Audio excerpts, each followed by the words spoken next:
यीशु मसीह यीशु मसीह यीशु मसीह की जय। जग का मुक्तिदाता बनकर यीशु आया है। यीशु मसीह यीशु मसीह यीशु मसीह की जय। जग का मुक्तिदाता बनकर यीशु आया है। पश्चाताप करे, दिल को साफ करे, जीवन की खुशखबरी लेकर यीशु आया है। पश्चाताप करे, दिल को साफ करे, जीवन की खुशखबरी लेकर यीशु आया है। यीशु मसीह यीशु मसीह यीशु मसीह की जय। जग का मुक्तिदाता बनकर यीशु आया है। यीशु मसीह यीशु मसीह यीशु मसीह की जय। जग का मुक्तिदाता बनकर यीशु आया है। Praise the Lord. परमेश्वर के नाम की महिमा हो। इस सुंदर दिन के लिए परमेश्वर का धन्यवाद और स्तुति करता हूं। यहां पर एकत्र हुए सभी लोगों को और ऑनलाइन में हमारे साथ जुड़े हुए लोगों को भी प्रभु यीशु मसीह के मधुर नाम में वंदना और अभिवादन देता हूं और इस सुनहरे दिन की हार्दिक शुभकामनाएं भी मैं देता हूं। आज संसार भर में विभिन्न भागों में क्रिसमस का त्योहार, क्रिसमस का पर्व मनाया जाता है। शुरुआत में एक बिंदु बताना चाहता हूं। 25 दिसंबर को प्रभु यीशु मसीह का जन्म हुआ है करके पवित्र शास्त्र बाइबल में कहीं पर भी उल्लेख नहीं किया गया है। प्रभु यीशु मसीह के जन्मदिन या जन्म तारीख का उल्लेख पवित्र शास्त्र बाइबल के किसी सुसमाचार में, किसी लेख में या किसी पत्री में उल्लेख नहीं किया गया है। तब एक सवाल उठता है, 25 दिसंबर को इस प्रकार से मिलकर हर्ष और उल्लास के साथ क्या हम आनंद मना सकते हैं? पवित्र शास्त्र बाइबल उसका उत्तर देते हुए कहता है, भजन संहिता 118 का 24 वचन, this is the day that the Lord has made, we will rejoice and be glad in it. आज का दिन यहोवा ने बनाया है, इसलिए हम इसमें आनंदित और मगन होंगे। सिर्फ 25 दिसंबर को नहीं, साल का हर एक दिन परमेश्वर ने बनाया है, इसलिए हम मिलकर आनंदित और मगन हो सकते हैं। परमेश्वर यीशु मसीह का जन्म किस दिनांक को हुआ, किस तारीख को हुआ, किस समय पर हुआ, उससे बढ़कर इस पृथ्वी पर यीशु मसीह का जन्म क्यों हुआ, वो हमारे लिए बड़ा महत्वपूर्ण और मालूमात के लिए अनिवार्य बात है। फिर भी अगर किसी को सवाल होगा या क्रिसमस पर्व के विषय में, उसके संबंध में किसी प्रकार का शक होगा या कोई असमंजस में बैठा है, उन सब के लिए एक वचन बताना चाहता हूं। रोमियो की पत्री 14 अध्याय का 5 वचन, रोमन्स चैप्टर 14 वर्स 5 वचन वहां पर कहता है, एक व्यक्ति एक दिन को बाकी दूसरे दिनों से बढ़कर समझता होगा, मानता होगा या मान्यता देता होगा, लेकिन दूसरा व्यक्ति सारे दिनों को एक समान देखता है। अर्थात कुछ लोग, कुछ व्यक्ति अपने जन्मदिन को 25 दिसंबर को, अपने शादी की सालगिरह के दिन को, साल के आखिरी 31 दिसंबर या साल का शुरुआत जनवरी 1 को शायद खास मानता होगा, समझता होगा, मान्यता देता होगा। उसमें कोई गलत बात नहीं है, लेकिन कुछ लोग मेरे समान भी होते रहेंगे जो सारे दिनों को एक समान मानता है। हमें आत्मा और सच्चाई से आराधना करना है, हमें आनंद मनाना है, सारे दिन हम एक समान भी मान सकते हैं। दोनों गुटों के लोगों को परमेश्वर कहता है, तुम्हें एक दूसरे को न्याय करने की जरूरत नहीं है, एक दूसरे पर दोष या जजमेंट पास करने की जरूरत नहीं है, क्योंकि उसी वचन के अंतिम भाग में कहता है, सब लोग अपने मन में निश्चय करना अनिवार्य है। Everyone should be convinced in his mind. तो 2000 से अधिक साल पहले जब प्रभु यीशु मसीह राजाओं का राजा, प्रभुओं का प्रभु, स्वर्ग का राजकुमार मानव रूप में इस संसार में जन्म लिया, देहधारी हुआ, वहां पर एक अलौकिक घटना घटी और उस अलौकिक घटना का वर्णन, उस अलौकिक घटना को प्रदर्शित करने वाले एक वचन के भाग को हम पढ़ते हुए आज शुरुआत करेंगे। लूका रचित सुसमाचार उसके दूसरे अध्याय का 8 से 14 वचन। Gospel of Luke chapter 2 versus 8 to 14। लूका रचित सुसमाचार दूसरे अध्याय का 8 से 14 वचनों को मैं यहां पर हिंदी में पढ़ूंगा। उस देश में कितने गडरिये थे जो रात को मैदान में रहकर अपने झुंड का पहरा देते थे।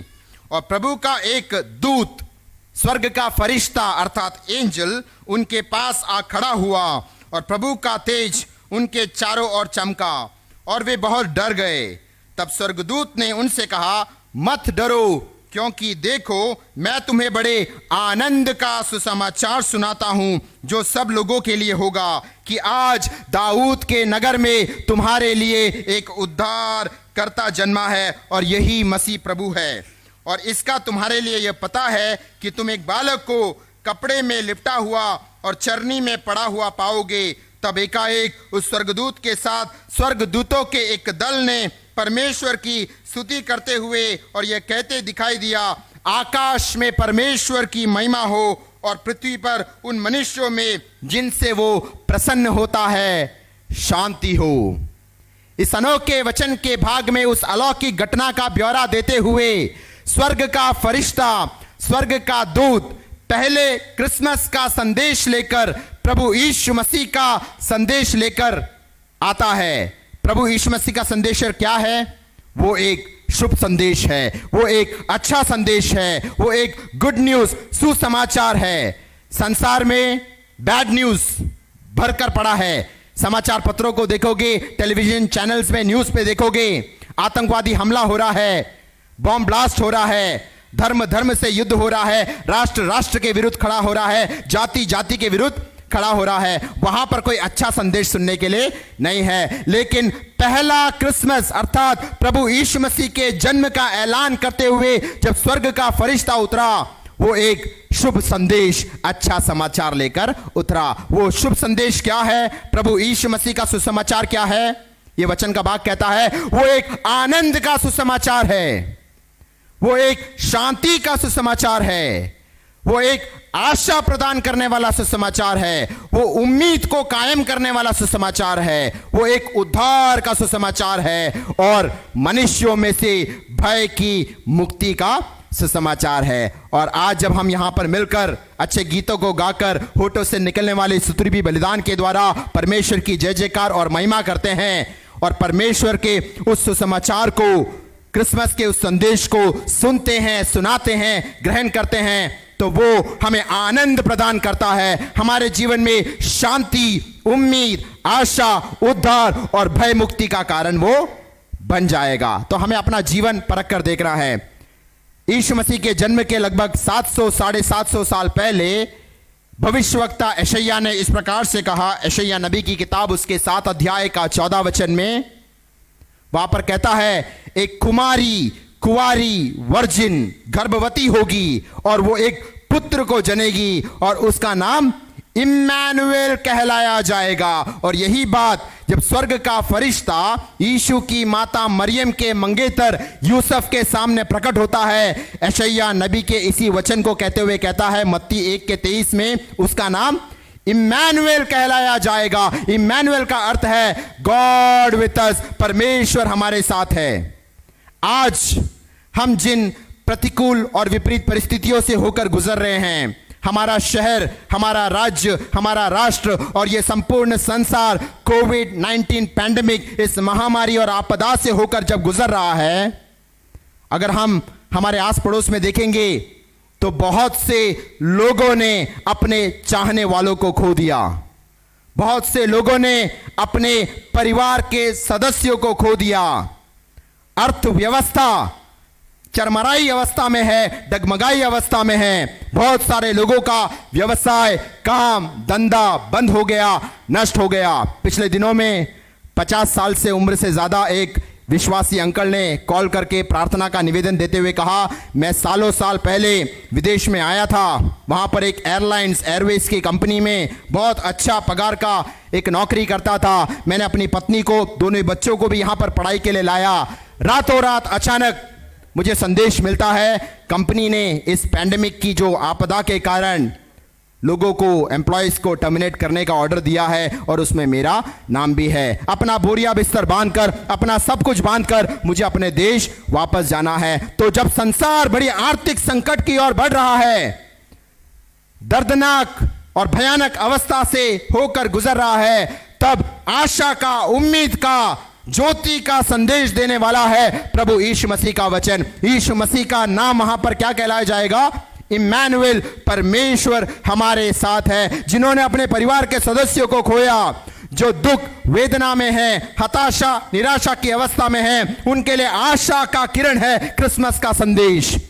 उनके लिए आशा की बुनियाद है प्रभु यीशु मसीह का सुसमाचार। आपके जीवन के हर एक परिस्थितियों में, आपके जीवन के हर एक राहों में, आपके जीवन के हर एक ऋतुओं में प्रभु यीशु मसीह आपके साथ रहेगा, ऐसा वायदा का वचन इस क्रिसमस संदेश के द्वारा परमेश्वर हमें देना चाहता है। जो प्रभु यीशु मसीह के चेले बने हैं, परमेश्वर के वचनों का जो पालन करते हैं, मत्ती 28 के 20 में यीशु मसीह उनको वायदा का वचन देता है कि जगत के अंत तक मैं तुम्हारे साथ रहूंगा। जगत के अंत तक अनुकूल या प्रतिकूल परिस्थिति हो, आनंद हर्ष उल्लास या निराशा की परिस्थिति हो, यीशु मसीह जगत के अंत तक अपने चेलों के साथ रहेगा, ऐसे आशा का वचन हमें देता है। इब्रानी 13 के 5 में परमेश्वर का वचन कहता है, मैं तुझे कभी नहीं छोड़ूंगा, कभी नहीं त्यागूंगा। हमारे जीवन के हर एक मोड़ पर, हमारे जीवन के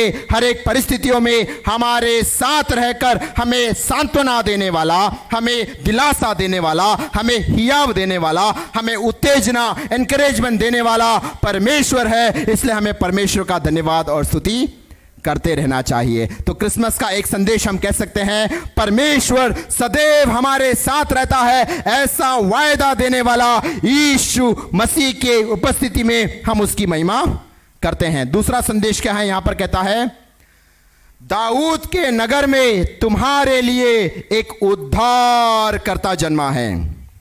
हम इस प्रकार से कहते हैं, अगर मनुष्य का सबसे बड़ा प्रॉब्लम, सबसे बड़ा समस्या, अगर कोई भयानक बीमारी रहता, तो परमेश्वर स्वर्ग से एक बहुत ही सर्वश्रेष्ठ वैद्य या डॉक्टर को भेजता था। अगर मनुष्य का सबसे बड़ा समस्या आर्थिक होता, तो एक बड़े अर्थशास्त्री को परमेश्वर स्वर्ग से भेजता था। अगर परमेश्वर के नजरिए में मनुष्य जब देखता है उसकी परेशानियों को, उसके अनुसार परमेश्वर बोलता है मनुष्य का सबसे बड़ा तकलीफ या समस्या उसका पाप है। तो पाप के बंधन से छुटकारा देने के लिए, पाप के चंगुल से छुटकारा देने के लिए, मनुष्य को पाप क्षमा और पाप से उद्धार देने के लिए दाऊद के नगर में, बैतलहम में उद्धारकर्ता यीशु मसीह का जन्म हुआ करके स्वर्ग के फरिश्तों ने ऐलान किया। नया नियम, न्यू टेस्टमेंट का सबसे पहला प्रॉमिस, सबसे पहला वायदा का वचन क्या है? मत्ती 1 का 21 कहता है, Matthew chapter 1 verse 21, His name will be called Jesus because he will save his people from their sins. उसका नाम यीशु कहलाया जाएगा क्योंकि वो अपने लोगों को उनके पापों से बचाएगा, पापों से उद्धार देगा। सिर्फ पाप क्षमा नहीं, पुराने नियम में पाप क्षमा प्राप्त होता था। भजन संहिता 103 के 1, 2, 3, 4 वचनों में दाऊद कहता है, हे मेरे मन याह के धन्य कर, उसके उपकारों को मत भूलना। और सबसे पहला उपकार वो क्या बोलता है? God forgives all my iniquities, मेरे सारे पापों को क्षमा करता है। तो पुराने नियम का भक्त कहता है, परमेश्वर ने मेरे जीवन में उपकार किया है कि उसने मेरे पापों को क्षमा किया है। लेकिन नया नियम में एक कदम आगे बढ़कर हम कह सकते हैं, सिर्फ पाप क्षमा नहीं, पाप से उद्धार का अनुभव परमेश्वर हमें देता है। गड्ढे में जो पड़े हैं उससे उबार कर यीशु मसीह जो चट्टान है उस पर खड़ा करता है। आसमां के नीचे, इस धरती के ऊपर, मनुष्यों के बीच में उद्धार पाने के लिए यीशु मसीह को छोड़ और कोई नाम नहीं है। प्रेरितों के काम 4 अध्याय का 12 वचन कहता है। तो अगर उद्धार करता यीशु मसीह का जन्म हुआ है, तो एक व्यक्ति को अगर उद्धार पाना है, नया जन्म के अनुभव में आना है, तो उसका प्रतिक्रिया क्या होना चाहिए? मरकुस 1 अध्याय का 15 वचन में कहता है, तुम्हें अपने पापों से मन फिरना है, अपने पापों से पश्चाताप करना है, अपने पापों को अंगीकार करते हुए यीशु मसीह परमेश्वर की उपस्थिति में आना है। और दूसरा, यीशु मसीह पर विश्वास करना है। रिपेंटेंस एंड फेथ, पश्चाताप और विश्वास के द्वारा ही एक व्यक्ति का नया जन्म होता है। वो व्यक्ति पापी है, वे अंगीकार करते हुए अपने पापों से मन फिरते हुए जब प्रभु यीशु मसीह के बलिदान पर वो विश्वास करता है, यीशु मसीह के पुनरुत्थान पर वो विश्वास करता है, तो वो उद्धार के अनुभव में आता है। पौलुस कहता है रोमियो की पत्री 10 अध्याय के 9 और 10 वचन में, जो अपने मन या हृदय में ये विश्वास करता है कि परमेश्वर ने यीशु मसीह को मृतकों में से जिलाया है और अपने मुख से, अपने होठों से यह अंगीकार करता है कि यीशु ही मसीह है, तो उसका उद्धार हो जाता है। तो अपने हृदय में, मन में विश्वास करना भी अनिवार्य है और अपने मुख से कन्फेस और अंगीकार करना भी अनिवार्य है कि यीशु ही मसीह है। तो हमारा जीवन परख कर देखना है, हम में से कितने लोग उद्धार के अनुभव में आए हैं, पश्चाताप करते हुए, विश्वास करते हुए नया जन्म के अनुभव में आए हैं। अगर नया जन्म के अनुभव में आए हैं तो क्या वो उद्धार का आनंद आज हमारे भीतर है, पवित्र आत्मा का आनंद हमारे भीतर है? नहीं तो दाऊद के समान हम प्रार्थना कर सकते हैं, restore to me the joy of salvation, उद्धार का आनंद मुझे लौटा कर देना। तो क्रिसमस का संदेश कहता है कि तुम्हारे लिए एक उद्धार करता यीशु मसीह जन्मा है। तो वो उद्धार करता जन्मा है तो उसका लाभ किसको मिलता है?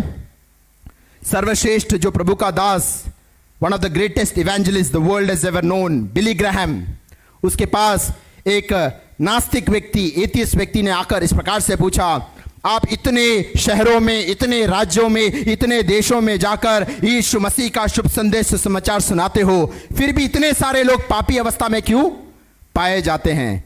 तो उसके उत्तर में बिली ग्राहम ने कहा, मार्केट में नहाने के बहुत सारे साबुन मौजूद हैं, लक्स है, लाइबॉय है, डेटॉल है, संतूर है, जितने नाम लो उतने साबुन हैं। इतने साबुन होने के बाद भी आज भी लोग मैले अवस्था में क्यों हैं?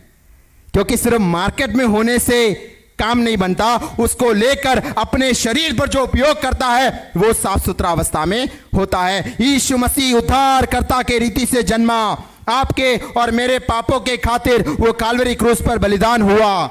लेकिन जो व्यक्तिगत रीति से मन फिरता है, प्रभु यीशु मसीह के उपस्थिति में आकर पश्चाताप करता है, प्रभु यीशु मसीह के काल्वरी क्रूस के बलिदान पर उसका मारा जाना, गाड़ा जाना और तीसरे दिन मृतकों में से जी उठने पर विश्वास करता है, व्यक्तिगत रीति से उस साबुन के समान अप्लाई करता है, यीशु मसीह का लहू उसके सारे पापों को धोकर शुद्ध करता है। तो क्रिसमस का संदेश, उद्धार करता यीशु मसीह जन्मा है। और इसी भाग में हम देखते हैं, फरिश्ता जब चरवाहों के पास आया, चरवाहे कौन थे? एक मामूली जिंदगी जीने वाले, एक आम आदमी जो अपने सौंपे हुए काम को भेड़ बकरियों का रखवाला करते हुए, भेड़ बकरियों के झुंड का रात में रखवाला, विश्वास योग्यता के साथ काम करने वाले उन शेपर्ड्स, गडरिया या चरवाहों को स्वर्ग का फरिश्ता प्रकट होता है। वहां परमेश्वर का तेज दिखाई देता है और वहां पर एक संदेश क्या बोलता है? तुम भयभीत मत हो, तुम मत डरो, डोंट बी अफ्रेड। क्रिसमस का एक संदेश यह भी कहता है कि हमें डरना नहीं है। आज हमारे आसपास जो अवस्थाएं और परिस्थितियां हैं, जो खौफनाक माहौल से होकर हम गुजर रहे हैं, वो मनुष्यों में डर और भय पैदा कर सकता है। लेकिन क्रिसमस का संदेश, यीशु मसीह का सुसमाचार कहता है, डोंट बी अफ्रेड। वो किसी ज्ञानी व्यक्ति को नहीं कहता, एक आम जिंदगी जीने वाला, एक मामूली जिंदगी जीने वाला चरवाहे के समान कोई व्यक्ति अगर मुझे सुन रहा है, आज क्रिसमस का संदेश परमेश्वर आपको देता है, डोंट बी अफ्रेड। आपको भयभीत होने की जरूरत नहीं है। कल क्या होगा, आपके परिवार का अवस्था क्या होगा, आपके बच्चों का अवस्था क्या होगा, इन सब को सोचकर आपको भ्रमित और विचलित होने की जरूरत नहीं है, क्योंकि इम्मानुएल, परमेश्वर आपके साथ है। आपके राहों में अगुवाई करने के लिए वो सक्षम और तत्पर परमेश्वर है। और क्रिसमस के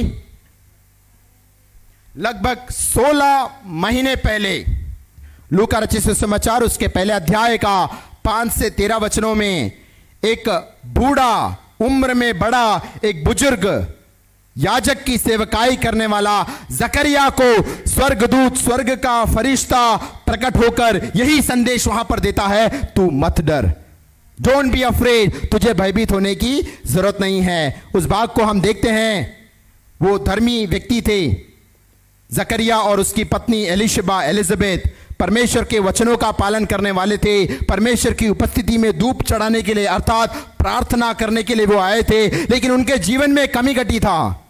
शादीशुदा जीवन में प्रवेश करने के अनेक सालों के बाद भी उन्हें संतान की प्राप्ति नहीं हुई थी। लेकिन स्वर्ग का फरिश्ता क्रिसमस के 16 महीने पहले प्रकट होकर कहता है, तू मत डर, परमेश्वर ने तेरी प्रार्थना सुन ली है, तेरी पत्नी एक पुत्र को जनेगी, वो यूहन्ना बपतिस्मा देने वाला कहलाएगा। यानी जकरिया और एलिजाबेथ के समान उम्र में बड़े बड़े बुजुर्ग, कलीसिया के एल्डर्स या प्राचीन कोई मेरे संदेश सुनता है तो उनको भी स्वर्ग का परमेश्वर यह संदेश देता है, डोंट बी अफ्रेड, आपको भयभीत होने की जरूरत नहीं है। आप सोचते रहेंगे मेरे बुढ़ापे में मेरा सहारा कौन बनेगा, मेरा बेटा बेटी जो मुझसे दूर है वो बुढ़ापे की लाठी कैसे बनेगा। मैं बताना चाहता हूं, जकरिया को जो फरिश्ता प्रकट हुआ, परमेश्वर का संदेश दिया, वो क्रिसमस का संदेश आपको भी देता है। आपको भयभीत होने का जरूरत नहीं है, क्योंकि आपका देखभाल करने के लिए, आपको संरक्षण देने के लिए इम्मानुएल परमेश्वर सदैव आपके साथ है। तो यहां पर भी यही संदेश है, आपको भयभीत होने का जरूरत नहीं है। क्रिसमस के लगभग 10 महीने पहले एक जवान इनएक्सपीरियंस लड़की जो कुंवारी मरियम है, उसको स्वर्ग का फरिश्ता प्रकट होकर यही बात को दोहराता है। लूका पहले अध्याय का 26 से 30 वचनों में मरियम को स्वर्ग का फरिश्ता कहता है, डोंट बी अफ्रेड, तुझे भयभीत होने का जरूरत नहीं है। अगर उस मरियम के समान जवान अवस्था में यंग गर्ल्स मेरा संदेश को सुनते हैं तो परमेश्वर आपको भी ये उत्तेजना देता है, आपको भयभीत होने का जरूरत नहीं है। आपका स्कूल का एजुकेशन, आपका कॉलेज का एजुकेशन, आपका हायर एजुकेशन, आपका शादीशुदा जिंदगी, आपका भविष्य निखारने और संभालने के लिए सक्षम परमेश्वर इम्मानुएल आपके साथ है, आपको विचलित होने का जरूरत नहीं है। और मरियम का जो मंगेतर यूसुफ है, वो जब असमंजस में था, उसके सामने भी स्वर्ग का फरिश्ता प्रकट होकर यही संदेश देता है। मत्ती पहले अध्याय का 18 से 20 वचनों में हम पढ़ते हैं, स्वर्ग का फरिश्ता कहता है, डोंट बी अफ्रेड। मरियम के कोख में पवित्र आत्मा के द्वारा एक पुत्र जना है, उसको अपने पत्नी के रीति से लेने के लिए तू भयभीत मत हो। यूसुफ के समान जवान व्यक्ति, जवान लड़का, जवान पुरुष अगर मेरा संदेश सुनते हैं, उनको भी परमेश्वर हिदायत देता है, तुझे भयभीत होने का जरूरत नहीं है। तेरा व्यवसाय कैसे होगा, तेरा काम कैसे होगा, तेरा भविष्य कैसे होगा, तेरा लाइफ पार्टनर कैसे होगा, तेरा शादीशुदा जिंदगी, सेवकाई, सब कुछ संवारने वाला, निखारने वाला, थामने वाला परमेश्वर इम्मानुएल तुम्हारे साथ है। तो बारंबार पवित्र शास्त्र बाइबल में वचन में परमेश्वर कहता है, भयभीत होने का जरूरत नहीं है। भजन संहिता 34 के 4 वचन में भक्त कहता है, मैंने अपने संकट के समय परमेश्वर को दोहाई दिया, परमेश्वर से प्रार्थना की, परमेश्वर से निवेदन किया, and he delivered me from all my fears. उसने मेरे सारे भय से मुझे मुक्ति के अनुभव में लेकर आया। और नया नियम में एक कदम बढ़कर हम कह सकते हैं, इब्रानी 2 अध्याय का 14 और 15 वचन, मलयालम में एक अच्छा गीत भी है, मरणाधिकारी आयरुन्ना घोर नाम पिशाचिने मरणतिनाले नीकी मृत्यु भीदी तीर्था नादने। यानी हमारा सबसे बड़ा भय कौन सा है? कोरोना वायरस खौफनाक है, आर्थिक संकट खौफनाक है, भयानक बीमारियां खौफनाक है, लेकिन मनुष्य का सबसे बड़ा भय या सबसे बड़ा दुश्मन हम देख सकते हैं मृत्यु का भय। जब मौत सामने आती है तो लोग चरमरा जाते हैं, डगमगा जाते हैं। और वो वचन कहता है, मृत्यु जो शत्रु शैतान का हथियार था, शत्रु शैतान का वेपन या अस्त्र था, मृत्यु के द्वारा यीशु मसीह ने शैतान के सिर को काल्वरी क्रूस पर कुचल दिया और लोगों को भय मुक्त कर दिया। तो आज हमें कैसे सेवकाई करनी है? लूका पहले अध्याय का 74 और 75 वचन, लूक चैप्टर 1 वर्सेस 74 एंड 75 में कहता है, हमें धार्मिकता के साथ, हमें पवित्रता के साथ भय मुक्त होकर परमेश्वर की सेवकाई करनी है। We have to serve the Lord without fear. तो इस भय की आत्मा को हटाते हुए, सुसमाचार के संदेश को ग्रहण करते हुए, आत्मा के सामर्थ्य से भरकर, भय मुक्त होकर परमेश्वर की हमें सेवकाई करना है। परमेश्वर हमसे ये इच्छा रखता है। जब इन संदेशों को हम सुनते हैं, हमें आनंद की प्राप्ति होगी, हमारे दुख के समय शांति की प्राप्ति होगी। हम असहाय निसहाय अवस्था में है तो हमें आशा और उम्मीद परमेश्वर का वचन प्रदान करता है। आज संसार में बहुत सारे लोग क्रिसमस और आनंद मनाते हैं। मैं बताना चाहता हूं, यीशु मसीह को छोड़कर कोई सच्चा आनंद नहीं है। आप गीत गा सकते हो, आप कॉयर में गा सकते हो, आप कैरोल गा सकते हो, आप प्रचार कर सकते हो, आप संसार के मनोरंजन में शामिल हो सकते हो, लेकिन अगर यीशु मसीह आपके जीवन में मौजूद नहीं है तो वो सच्चा आनंद आप प्राप्त नहीं कर सकते हो। एक उदाहरण मैं जल्दी बताना चाहता हूं। केरल में एक बहुत पुराना जो परिवार था, वो बहुत ही नामदारी क्रिस्ती मंडली का एक परिवार था। तो उस परिवार में जो माता है, उनका मृत्यु हो गया और वो पिता बहुत ज़्यादा उम्र हो गया, लगभग 80-82 साल के उम्र का हो गया। बच्चों को अच्छी तरह पढ़ाया। आज उनके लगभग 4 बच्चे जो विदेशों में हैं, कोई यूएस में है, कोई कनाडा में है, कोई यूके में है, कोई ऑस्ट्रेलिया में है। काफ़ी साल पिता बोलता था, तुम मुझसे आकर मिलो, मैं तुमसे देखना चाहता हूं, तुमसे मिलना चाहता हूं, मैं तो विदेश नहीं आ सकता, साल में एक बार तो आकर मिलो। लेकिन वो अपने काम और व्यवसाय में इतने व्यस्त थे, अपने पिता से मिलने का उनको समय भी नहीं था। काफ़ी साल बीतने के बाद उन चारों बच्चों ने निर्णय लिया कि हम मिलकर एक बार गांव जाएंगे और हम पूरे गांव वालों को बुलाकर एक त्योहार के समान, फीस्ट के समान हम मनोरंजन करेंगे। लेकिन उसके लिए एक कारण चाहिए। तो उन्होंने सोचा, हम अपने बूढ़े पिताजी का जन्मदिन मनाते हुए पूरे गांव को एकत्र करेंगे, न्योता देंगे।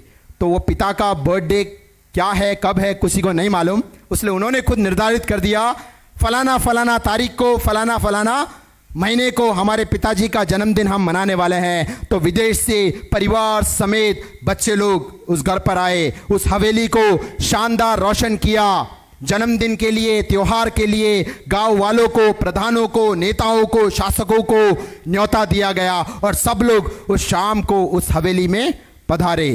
तो पिताजी को अच्छा कपड़ा वगैरह पहनाकर जो ड्राइंग रूम है, वहाँ का बड़ा हॉल है, वहाँ पर बिठाए रखा। तब उसकी एक बेटी ने कहा, इतने बड़े बड़े गेस्ट निमंत्रण दिया है, वो लोग आ रहे हैं, जब वो लोग आएंगे तो पिताजी ऐसा पुराना कपड़ा, मतलब पुराना व्यक्ति है, उसको सामने बिठाएंगे तो वो शोभायमान नहीं लगेगा। तो उसने वो पिताजी को लेकर जाकर अंदर एक बेडरूम में बिठा दिया। किसका जन्मदिन है? पिताजी का जन्मदिन है। लेकिन पिताजी सामने बैठना बच्चों को इतना शोभायमान नहीं लगता है। और जिस बेडरूम में बिठाया, उस बेटा आकर कहता है, मेरे कुछ मित्र आने वाले हैं, मेरे कुछ बिजनेस टाइकून्स आने वाले हैं, उनके साथ बड़ा बिजनेस मीटिंग होने वाला है, तो इस कमरे में पिताजी को बिठा नहीं सकते, किसी और कमरे में बिठा दो। वहां पर दूसरी बेटी आके कहती है, मेरी सहेलियों के साथ एक किटी पार्टी यहां पर चलने वाला है, पिताजी को यहां पर भी बिठाने का मुश्किल होगा। और आखिरी बेटा कहता है, मुझसे मिलने के लिए भी बड़े पदाधिकारी लोग आने वाले हैं। तो अंत में घर में जो एक स्टोर रूम है, वहां पर एक चेयर लगाकर पिताजी को बिठाया जा रहा है। और यहां पर पिताजी का बड़ा जन्मदिन आलीशान रीति से, रौनक रीति से मनाया जा रहा है। और पिताजी कहां पर है? स्टोर रूम में बैठा हुआ। ऐसे ही आज बहुत सारे लोग क्रिसमस मनाते हैं, लेकिन क्राइस्ट या मसीह उसमें से गायब है। हमें परखना है। मनोरंजन करना कोई गलत बात नहीं है, आनंद मनाना कोई गलत बात नहीं है, गीतों को गाना कोई गलत बात नहीं है, लेकिन यीशु मसीह क्या हमारे जीवन का केंद्र बिंदु है? यीशु मसीह सेंटर में है या नहीं, हमें परख कर देखना है। अंत में एक वचन का भाग बताकर मैं समाप्त करूंगा। मत्ती रचित सुसमाचार 2 अध्याय में, पूरे अध्याय में हम देखते हैं, पूर्व से कुछ ज्ञानी और ज्योतिष आसमान में एक तारा देखकर यहूदियों के राजा यीशु मसीह की खोज में आए। कुछ लोग कहते हैं 3 ज्योतिष आए, वहां पर वचन कहता है कई संख्या में ज्योतिष आए। और पूर्व से, एक बंदे ने कहा इंडिया से भी कोई आया होगा, क्योंकि पूर्व में बहुत ज्ञानी लोग हैं। तो वहां पर उसका एक संक्षिप्त में कहना चाहता हूं, वाइज मैन, ज्ञानी ज्योतिष लोगों ने 2000 साल पहले अगर यहूदियों के राजा यीशु मसीह की खोज करते हुए आए हैं, तो today also the wise man still seeks God. कह सकते हैं कि आज भी जो बुद्धिमान लोग हैं वो यीशु मसीह की खोज करते हैं। भजन संहिता 14:2 में स्वर्ग का परमेश्वर पृथ्वी के लोगों को देखता है और ढूंढता है कौन सच्चे परमेश्वर की खोज करता है। यानी उस वचन के अनुसार समझदार व्यक्ति, बुद्धिमान व्यक्ति, ज्ञानी व्यक्ति कौन है? जो सच्चे परमेश्वर की खोज करता है। और आज इस कलीसिया में बैठे हुए भी, ऑनलाइन में सुनने वाले लोग, अगर आप सचमुच बुद्धिमान, सचमुच ज्ञानी, सचमुच समझदार परमेश्वर के नजरिए में बनना चाहते हो तो आपको भी यीशु मसीह का खोज करना है। यीशु मसीह ने तो संसार में जन्म लिया, लेकिन आपके जीवन में, आपके भीतर यीशु मसीह का जन्म होना है, अर्थात पश्चाताप करते हुए, विश्वास करते हुए आपको भी नया जन्म के अनुभव में आना है। तो उद्धारकर्ता यीशु मसीह को स्वीकारते हुए, आनंद से परिपूर्ण होते हुए, शांति, आशा, उम्मीद से परिपूर्ण होते हुए, उद्धार के आनंद में बने रहते हुए, भय से मुक्त होकर आगे आने वाले दिनों में संगति, सेवकाई करते हुए एक विजय मसीह जीवन जीने के लिए इन वचनों के द्वारा प्रभु हम सबों को आशीष दे। धन्यवाद।